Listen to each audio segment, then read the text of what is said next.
Je suis... Bonjour tout le monde. Dans cette fête de Pentecôte, je vous salue tous dans la grâce, dans l'amour infini de l'Éternel des armées. Les princes et les princesses en Christ, je suis encore émue, très ravie de vous revoir encore ce matin.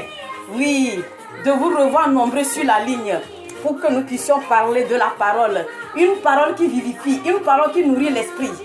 Oui, une parole, quand ça sort, ça donne son effet. Une parole, ça ne reste jamais à l'inachevé. Sa parole a une puissance, a une très grande puissance dans la parole de Dieu. Quand tu lis la Bible, quand tu relis encore, c'est comme tu n'as jamais lu. C'est ça le savoir. Je vous remercie encore ce matin. Merci, merci. Venez nombreux sur la ligne. Venez, parlons de la parole de Dieu. Aujourd'hui, c'est le jour de Pentecôte.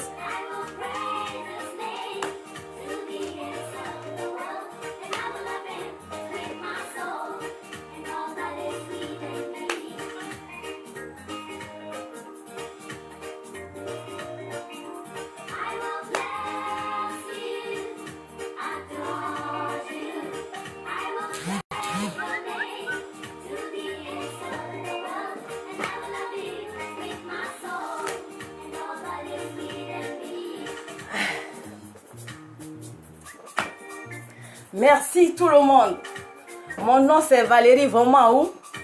Comme vous le savez, je suis évangéliste internationale. Aujourd'hui, nous allons parler de la fête de Pentecôte. Mon thème de ce matin, c'est la fête de Pentecôte. La fête de Pentecôte, qu'est-ce que c'est? La fête de Pentecôte, qu'est-ce que c'est? Ok, je continue.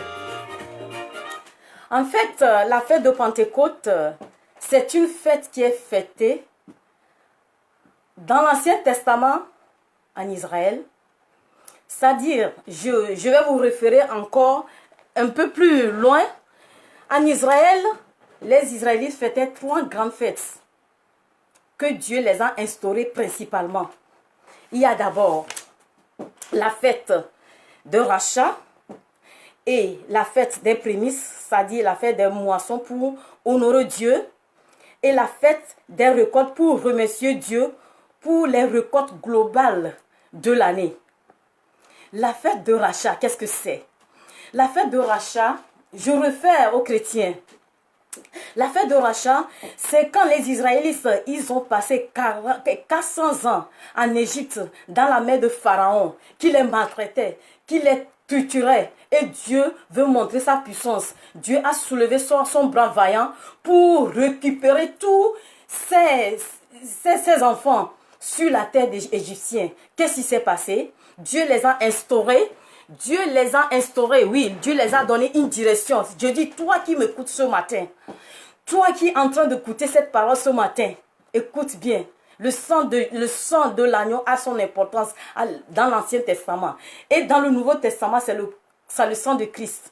Qu'est-ce que Dieu les a instaurés en ce moment? Dieu les a dit de prendre l'agneau et l'immoler l'agneau pour asperger le sang de l'agneau sur les portes et sur les fenêtres. Quand le malheur arrive, quand le malheur arrive, l'ange qui apparaîtra regardera le sang de Jésus-Christ sur les portes. Je dis, le malheur passe sur ta tête et va dans le camp de l'ennemi. Toi qui m'écoutes ce matin, c'était dans le temps, c'était dans l'Ancien Testament. Maintenant, dans le Nouveau Testament, c'est le sang de Jésus-Christ qui parle maintenant à notre faveur. Ce n'est plus le sang de l'agneau immolé, ce n'est plus le sang de bouc, mais c'est le sang de Jésus-Christ maintenant qui parle à notre faveur. C'est le sang de Jésus-Christ qui parle à notre faveur. Ça, c'est la première fête. La seconde fête, c'est la fête des moissons, des prémices. Ça dit, prends ton bien, un bien que tu as désiré dans ton cœur, et tu honores Dieu. La troisième fête, c'est la fête des récoltes. Pour remercier Dieu pour le résultat global de l'année. Si nous pouvons jeter un coup d'œil, je lis au nom de Jésus. Jetons seulement un coup d'œil et lisons. Parce que la parole de Dieu vivifie. Lisons. 3 fois par année, tu célébreras la fête en honneur. Tu observeras la fête des pains sans levain pendant 7 jours. au temps fixé, dans le mois des épis, tu mangeras des pains sans levain, comme je t'en ai ordonné. Car c'est dans ce mois que tu es sorti et l'on ne se prosternera plus vide dans la maison de Dieu. Dans la maison de sa face, quoi. Dans la maison de l'Éternel. Qu'est-ce que ça veut dire? C'est ce moment-là que c'est la fête de moi. C'est la fête, c'est le moment-là que Dieu les a fait quitter sur la terre égyptienne jusqu'à Canaan. Donc c'est une ordre que Dieu les a donnée, une détermination que Dieu les a donnée, une obligation que Dieu les a donnée, que tu ne paraîtras point dans la maison de Dieu les mains vides. C'est compréhensible. Aujourd'hui, les pasteurs nous disent, venez avec vos biens. C'est le jour là qui arrive aujourd'hui. Venez avec vos biens dans la maison de l'Éternel. Venez avec ce que vous en avez dans la maison de l'Éternel. On a les difficultés à donner. On a les difficultés seulement à mettre le peu là dans le panier. Ce n'est pas pour le pasteur. Ce n'est ni pour... c'est l'édification de l'église. Tout ce que nous mettons dans la maison de Dieu, regardez, je vous donne un petit exemple. Quand vous prenez maïs et vous semez dans un désert, et que vous prenez le maïs, vous semez dans une terre fertile ou dans une forêt, qu'est-ce qui produira? C'est ce qui est produit, c'est ce qui est semé sur la terre fertile. Sur le désert, rien ne produira. Voilà, les personnes n'ont pas dit de ne pas donner à ce que vous voulez ou obligatoirement il faut envoyer, mais quand tu donnes plus dans la maison de Dieu, ça te donne plus de bénédictions.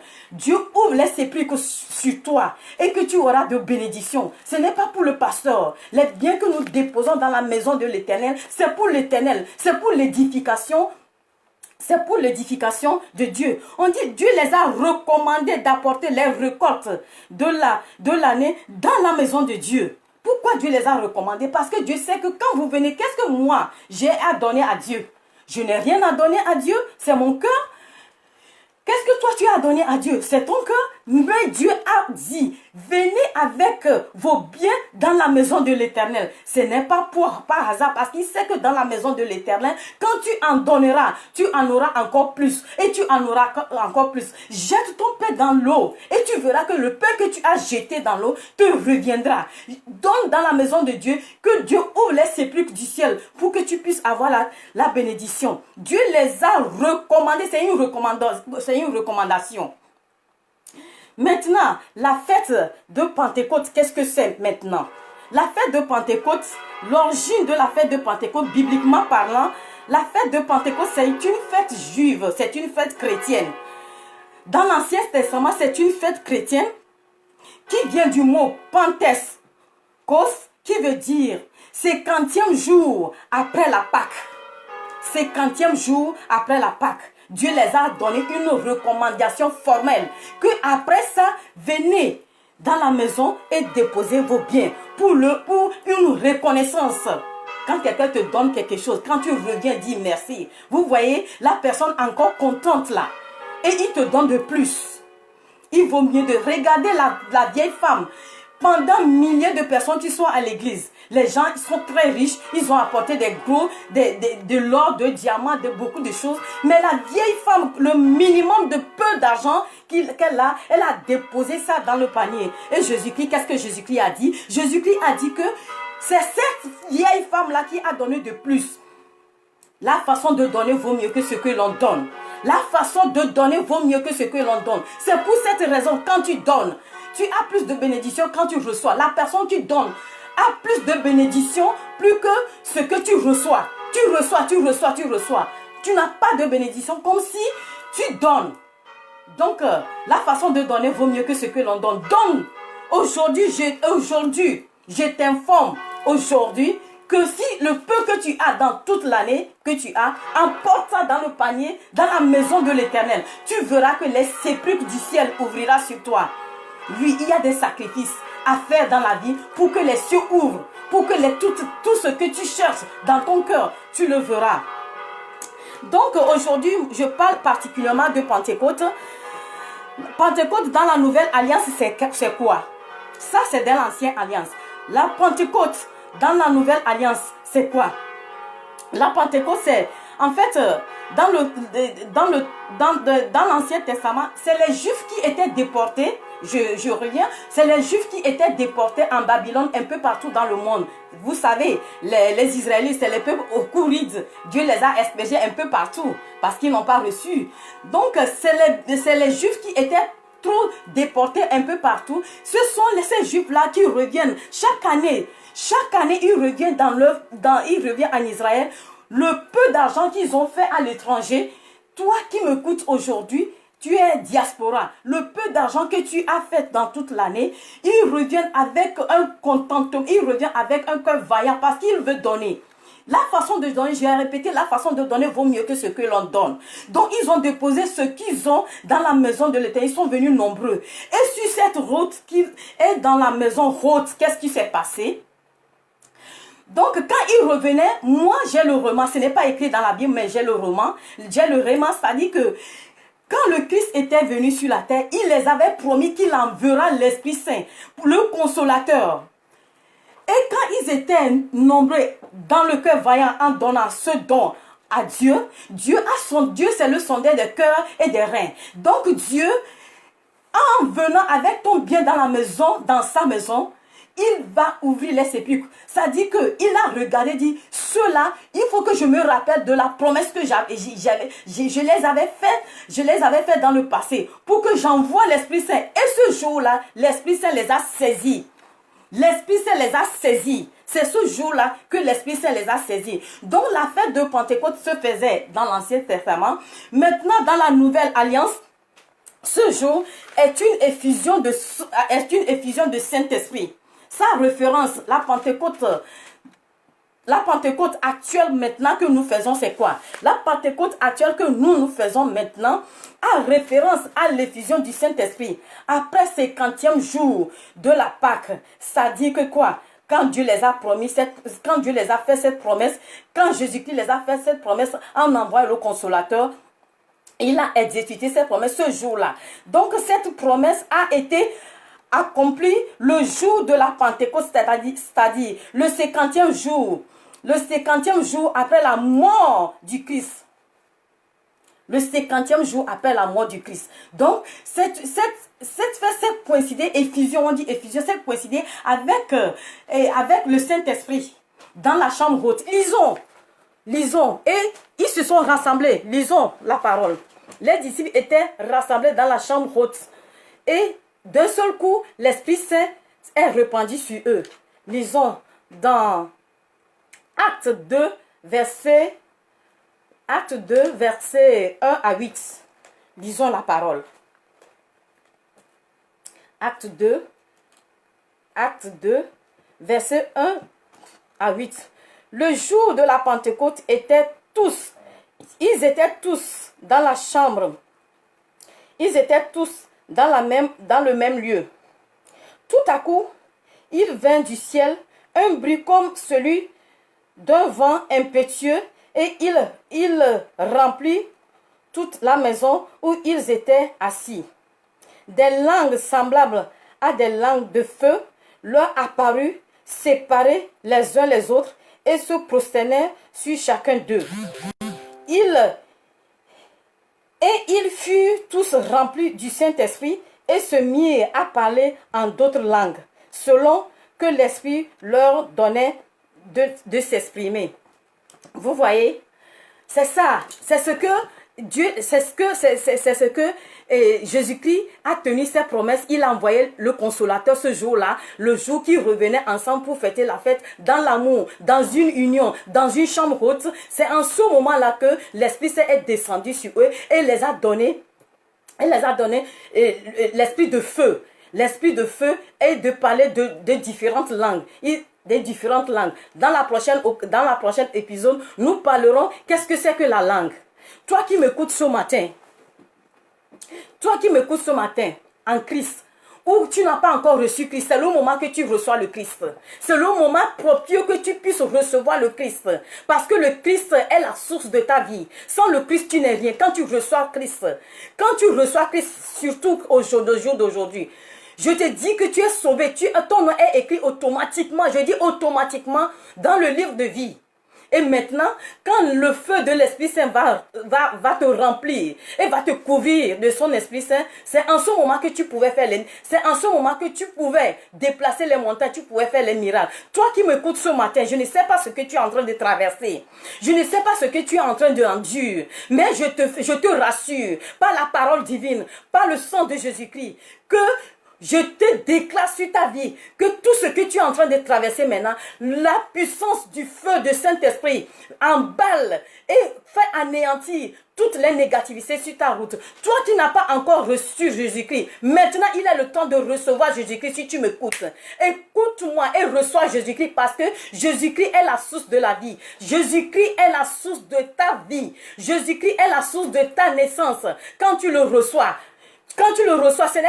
ce n'est pas forcément que tu auras beaucoup de matériaux, beaucoup de soins, mais ton nom est écrit dans le livre de vie. Toutes les attaques négatives, vous voyez, il les a dit d'asperger le sang de Jésus, le sang de l'agneau sur les portes et le mal est passé. Le mal, c'est dans l'Ancien Testament, le mal est passé, mais ceux des Jésusiens, il a envoyé les 10 plaies. Ça dit que quand tu reçois, aujourd'hui c'est le sang de Jésus-Christ qui parle à notre faveur. Ce n'est plus le sang de l'agneau, ce n'est plus le sang des boucs, mais c'est le sang de Jésus-Christ qui parle maintenant à ta faveur. Et quand tu reçois ça, vous avez vu ce qu'il a, son bras vaillant a déployé en Égypte en ce moment. Pharaon s'est replié et il a 10 plaies, j'ai dit 10 plaies. Il a même exterminé les premiers prémices des Égyptiens. Toi qui me reçois, toi qui m'écoutes maintenant, si tu reçois la parole, je déclare et je confesse sur ta vie que tous tes ennemis, ils sont nombreux quoi qu'il en soit, mais tu serais victorieux. Tu es victorieux déjà. Tu as la victoire avant de déclencher, avant que la guerre ne se déclenche.